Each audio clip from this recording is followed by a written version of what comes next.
Hey everybody, welcome back to the Dungeon Dive. Daniel here. I hope you're doing well, and if you're not, I hope you are soon. Okay, today we are going to take a quick look at Set a Watch, Swords of the Coin. Set a Watch, Swords of the Coin is a standalone follow-up / expansion to the original Set a Watch.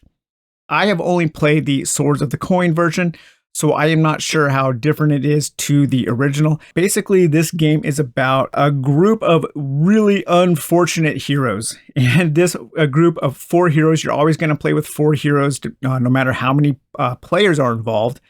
I am playing as the Heretic, the Artificer, the Bounty Hunter, and the Barbarian. Additionally, there is a Monk character. I know I'm not playing the Monk, that's odd, huh? And a Witch character. But these 4 heroes are working together to escort a caravan of merchants to a final destination. And each night, the band is attacked by a battle line of monsters. This is like every single night, these heroes are absolutely overwhelmed with monsters trying to fight them. And the heroes have to hold off the monsters while one hero is tending to the camp. You are having to balance which heroes you are sending out, what hero is tending to the camp, which hero is healing, and which heroes are out fighting, trying not to exhaust all of their various powers. Because if all of the powers on the heroes who are fighting, if all of those powers get exhausted, then the game has been lost. All of the heroes on watch are unable to defend against the onslaught of monsters. So the game is a combination dice game, card game, and resource management game. At the beginning of each one of the phases, you're going to take all of the dice that your heroes use, and each of the different heroes uses a different kind of dice. For instance, the Heretic uses D6. The Artificer also uses D6. The Barbarian uses D12s, and the Bounty Hunter uses D8s. And so you're going to take all of those dice, and you are going to roll them, and then put them out on the hero cards. So once all of your dice have been laid out, then you're going to select one of your heroes to tend to the camp overnight. On the course of their journey, they're going to be spending 8 nights from the first location to the last location. And each of the heroes has to tend the camp twice during that journey. When a hero tends the camp, they will automatically unexhaust or heal one of their power cards. And then there is a number of different things that they can do depending on sometimes what they rolled or what they needed to do at the camp in order to help during the night. One of the main things they want to do is they want to tend the fire, because the fire is like this big bonfire in the middle of the camp. And depending on how lit or how active the fire is, how big the fire is, that dictates how many enemies in the battle line you can see. Right now, my fire level is at 7, so I can see 2 of the enemies. And then if that came up, I would reveal, like I did here, these first 2 enemies. The rest of the enemies in this line here are shrouded in darkness. And depending on the location that you are camping at, that tells you how many enemies in that line you are going to have to defeat during that night. They can also take the following actions. They can chop firewood to increase the number of the power of the fire. They can scout ahead, which allows them to look at the monsters in the unrevealed monster deck and position them in a certain way. They can spend a die to heal, and to heal is you will turn over one of your exhausted power cards back to its ready side. You can equip, and that will allow you to swap out one of your power cards with another. You can check the map, and checking the map will allow you to draw one of the unused map tiles or map cards and compare it to one of the map cards in your active deck. And if you like this one better than that one, you can swap the 2. Some of the map cards are respites, and those are good cards. Those are cards where usually something bad is not going to happen and you have a better chance of something good happening. So you do want to try to swap those out as often as you can. So the reason why I think this game is a little challenging for me as a single player, as a solo player, as a solo game, is because of how much information there is to keep track of with all four heroes. And this is also though where a lot of the excitement and a lot of the really fun, a lot of the fun comes from, because each one of the heroes has a deck of 5 unique cards, and these represent the hero's powers. The hero can, sometimes they can spend dice in order to trigger one of these powers. They can exhaust it to trigger one of these powers. And sometimes they are passive, which that will allow you to always use that power if the conditions are appropriate. But all of these powers are really unique and powerful, and you will want to use all of them. Whenever you have a choice to swap one out for another, it's always a really crucial decision to make. And that is one of the things about this game that I think is so good, and probably a real boon to modern game players who really like just an abundance of difficult choices. This game is overflowing with difficult choices of how you will use your powers, how you will use your dice, which character, which party member you're going to send to camp each night, which ones you're going to send out to attack the monsters, and all kinds of things, which weapons and items you're going to buy from the merchant, who's going to be able to equip those. There are just a ton of things to do in this game, and that's one of the best things about it. But for me as a solo player, it's a lot of information, because when you're dealing with 4 heroes and each one of those heroes has 5 special powers, that's 20 unique special powers that you have to keep track of. And like I said, most of the time they're all good and you want to use all of them. So in this game, let's say I would send, well, my barbarian rolled really well, and she's all healed up. So let's say maybe I want to send her out. My hunter has not been to camp yet. I have sent my heretic has been to camp once, and my artificer has been to camp once. So I'm going to go ahead and send my hunter to camp, and you're going to put this camp token on the hunter at the 1 position. And then when they finally take their second night at camp, they will flip that over to the 2. So now my hunter is in camp, and he's not going to participate in the watch this night, but he is going to tend to the fire. He is going to help maybe scout some new locations and that kind of thing. So you can spend your dice. I can spend any dice here to chop firewood. So maybe I want to chop firewood and add 2 to my camp. Maybe I want to check the map and go there as at a 4, and I can draw this card here, and I can draw this card. So this card I drew from the unused deck is a respite, and I can actually swap it out with this card here, which is a bad card. This card would force me to face 8 creatures and lower my fire by 4. This card here, I only have to face 6 creatures, and I can raise my fire by 1. I can increase my fire. So I'm going to put that back on top of the deck, and I'm going to put this at the bottom here. And then I can also heal. And if you spend in exactly a 6 there, you can heal. And then you can heal an exhausted card from any of the other characters, even if they aren't in the camp. So I'm going to heal this Pact of Doom. So I'll flip that over. And then the character, the bounty hunter, since he went to camp that night, he would get to heal one of his powers as well.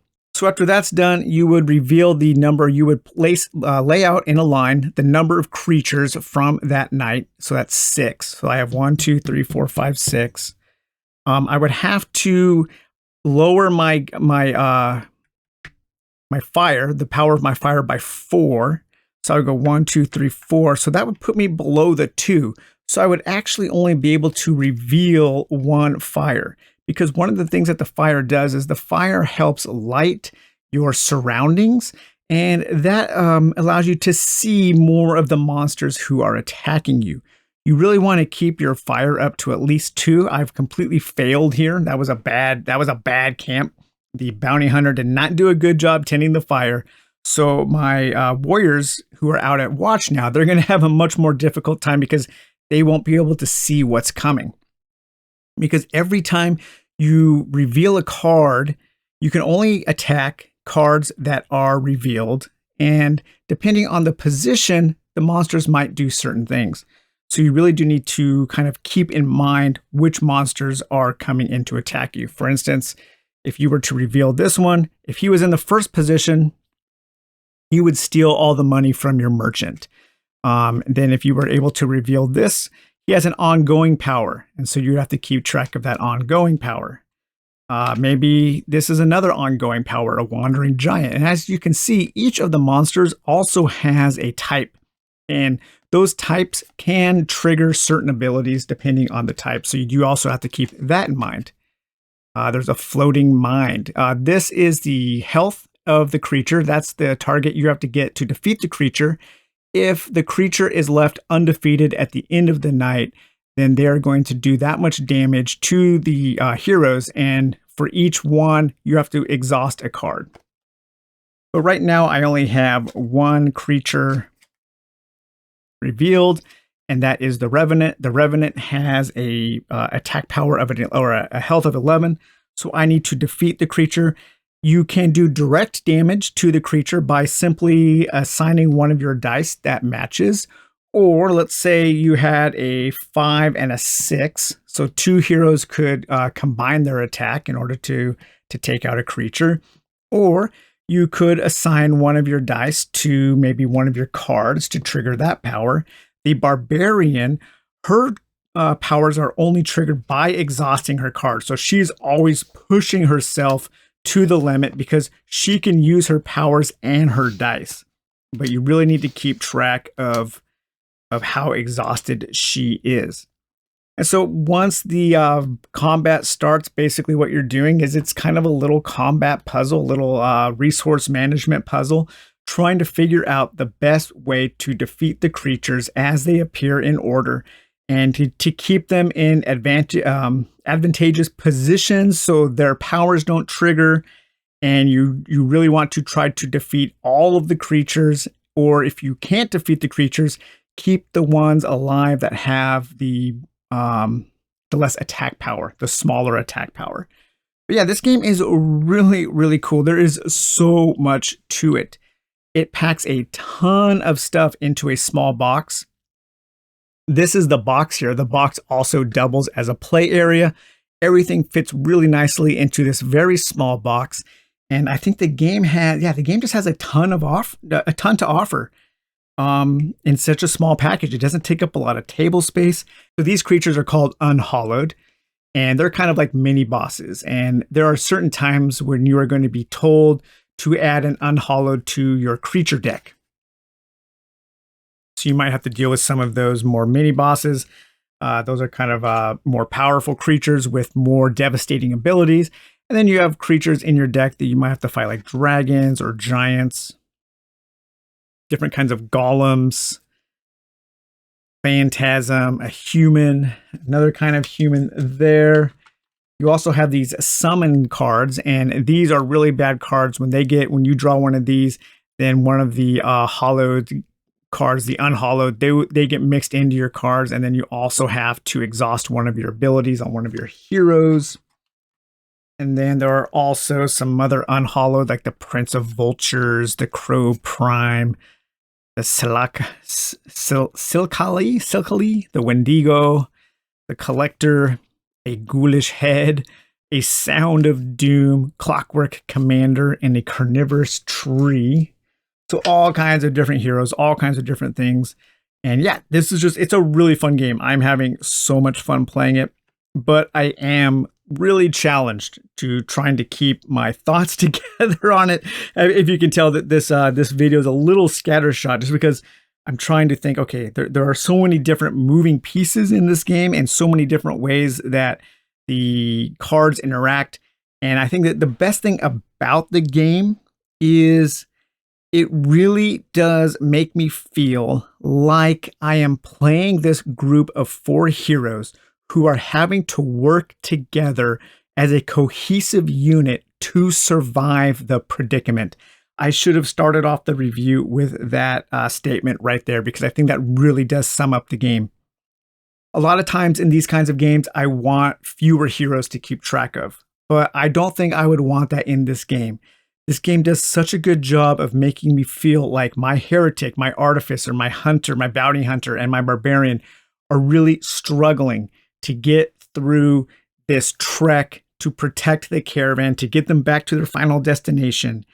And I have to work as a single cohesive unit, utilizing the strengths, offsetting, mitigating the weaknesses of each hero, trying to assign each one an optimal task. In some ways, it does also remind me of Ghost Stories in a way.